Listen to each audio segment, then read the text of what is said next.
These are the notes on types of chemical reactions. Why do chemical reactions occur? Well, chemical reactions occur when atoms, ions, or molecules collide with a sufficient amount of kinetic energy, which is energy of motion, at the proper orientation. So we have a picture of this down here. If we have these reactants that are at that correct orientation and they collide together, then those reactant bonds are broken and new chemical bonds are formed. So through a chemical reaction, no atoms are lost or gained. And often through a chemical reaction, our atoms will become more stable. And so that's why reactions often want to occur with that. This kind of middle point is that activated complex when that reaction or that collision has occurred and those are reorienting. We don't talk about that moment because we really are looking at those reactants before that collision and after what gets produced. As a reminder with our chemical equations, just our definitions of reactants and products. Our reactants are on the left side, our products are on the right side. So what things are reacting, what things are getting produced, those are important terms you need to know as it will tell you, or as they tell you kind of which specific chemicals we are talking about, to the left of the arrow or to the right. There are 5 types of chemical reactions that we are going to talk about, and so we're going to go through what characteristics each of these have, and your goal for today is to be able to identify a reaction and classify it as one of these types. Our first type of chemical reaction is a synthesis reaction. In a synthesis reaction, 2 or more reactants, again on the left side, combine into one product. So we can recognize these if we see a lone element and a lone element in our reactant side. And then our product side is going to have a compound. We see this sort of with this sock analogy. You have your 2 unpaired socks, but after you pair them up, then those are in a compound. For a synthesis reaction, we can see a basic equation modeling our lone elements on the reactant side and then our product being a compound. And here's an example of what a reaction will look like, what a synthesis reaction would look like. Next is a decomposition reaction. We're going to start with simple decomposition. In simple decomposition, one reactant is going to break down, that's that meaning of the word decomposition, into 2 or more simpler substances. In simple decomposition, we have a compound, there's our paired socks, and then those are going to break up into our lone elements as products. Our basic equation is outlined below, where we have a compound breaking into those lone elements with that. We do have complex decompositions. We see these when we have the decomposition of a compound that is formed with a polyatomic ion. And so you'll notice here this calcium oxide, that was just calcium and oxygen that are in that compound. Now if we have a metal combined with a carbonate or a hydroxide or a chlorate, because that anion, that negative ion, has multiple parts, it's going to break up in a specific way. So when we see a polyatomic ion, that polyatomic ion compound is going to decompose in a specific manner. You need to know 3 of these special decompositions. You need to know that carbonates decompose into a oxide and CO2. You need to know that hydroxide polyatomic compounds are going to decompose into an oxide and H2O, and that chlorates decompose into a chloride compound and oxygen. Here are some other examples below, and so let's look at what these would each look like. So with a carbonate decomposition, we have some sort of metal carbonate, so we have calcium in a compound with carbonate, and when this decomposes, we are always going to get an oxide and carbon dioxide. That metal is going to pair up with that oxide. In this case, that metal is calcium. And so we have that metal carbonate. We're going to get a product of a metal oxide and carbon dioxide, that's CO2. In a hydroxide decomposition, we again have our metal hydroxide, and that's going to break up into a metal oxide again and water, H2O. Lastly, that chlorate decomposition, we again have a metal chlorate, and that's going to break up into now a metal chloride and oxygen on its own. So you will need to know these three special decompositions. These ones, if you had the information, you should be able to figure them out given what the products are specified, but you need to memorize these special decomposition products. Next, looking at single displacement.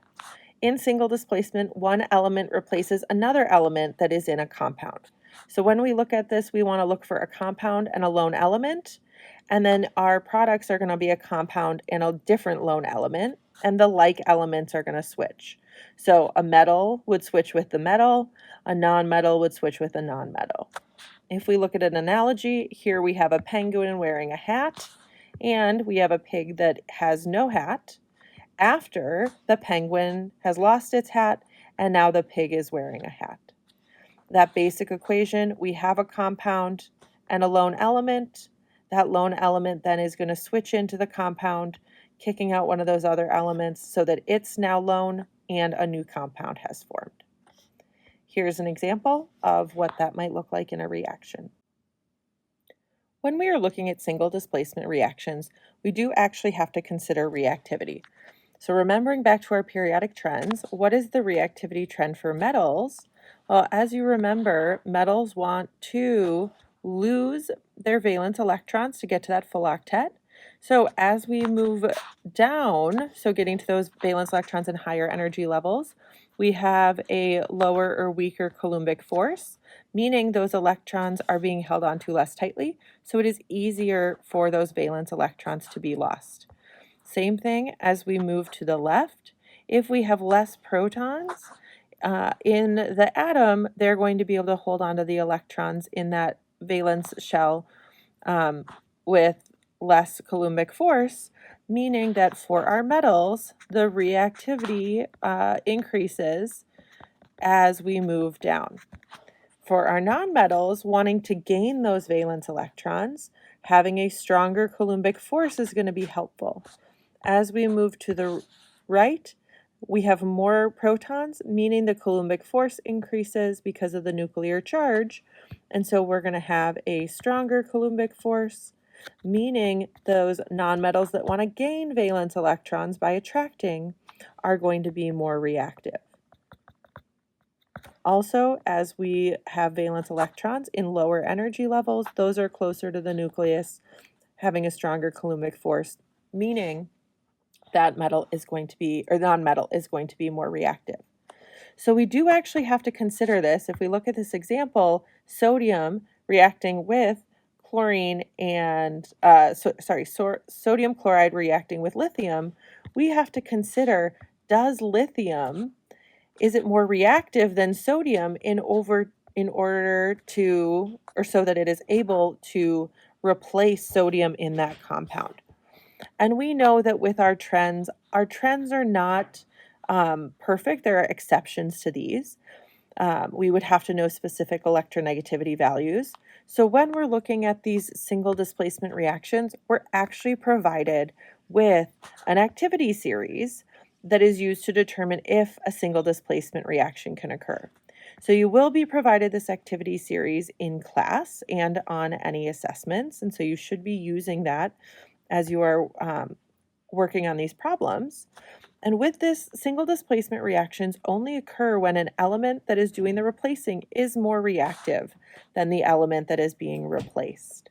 So in this chart, we have this split up by metals and halogens because either of those could be the element that is switching into a compound in a single displacement reaction. And at the top are our more reactive elements. And as we go down, those get less reactive.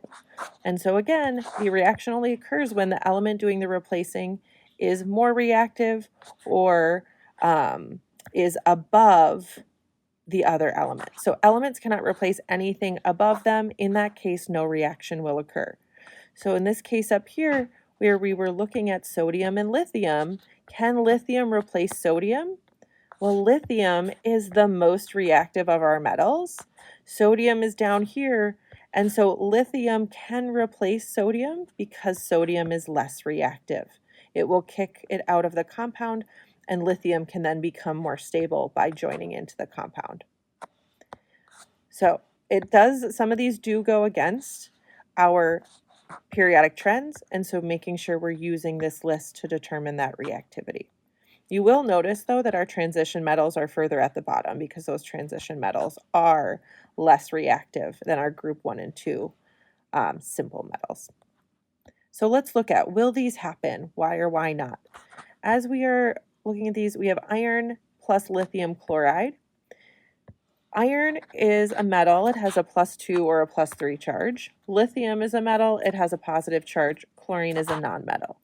So what we're looking at is, will iron be able to replace lithium?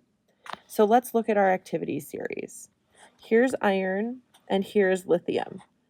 Elements cannot replace anything above them. So can iron replace lithium? The answer is no. Iron is below that lithium, or iron is less reactive, so no reaction will occur.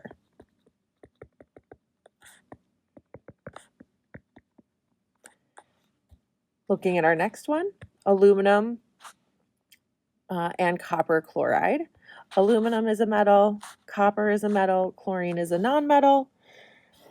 We've got, looking at now, can aluminum replace copper? Going back to our activity series, finding those two.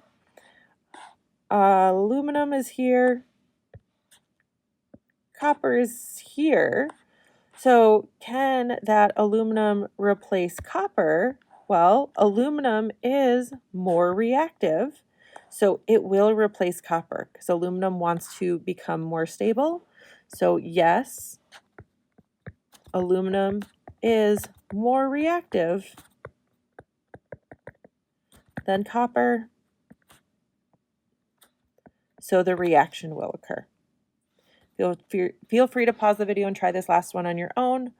Looking at zinc, which is a metal, potassium is a metal, bromine is a nonmetal.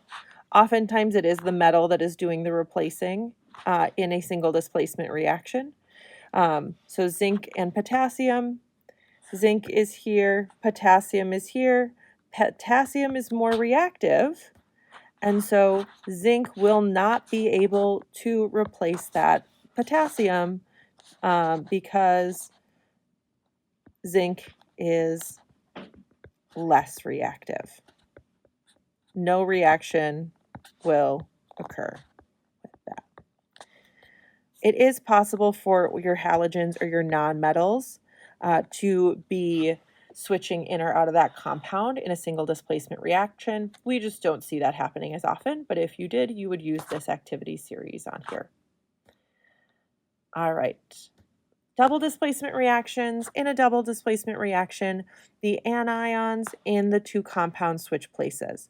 So we would notice that we have a compound, a penguin wearing a hat, and a pig wearing glasses, and those partners are going to switch. So now my penguin is wearing the glasses, and the pig is wearing the hat with that. And again, it is those like elements that are going to switch. So if you have a positive and a negative ion, and then you have a positive and your negative ion, well, your positive is now going to pair with your other negative.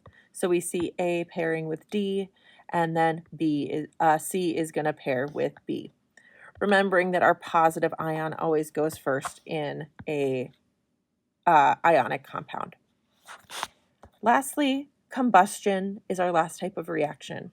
A combustion reaction is the burning of any substance in oxygen to produce heat, CO2, and H2O.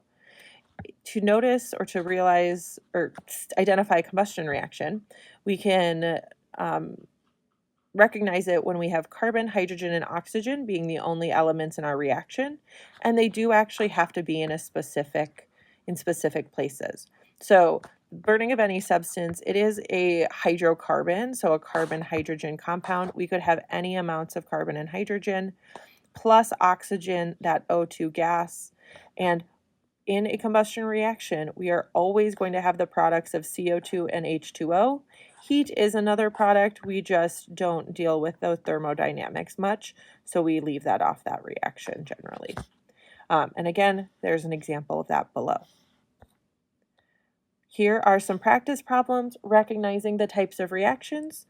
Go back and look at what are the identifying features that we have, and then you can check your answers by pausing the video here. Reach out to your teacher with any questions.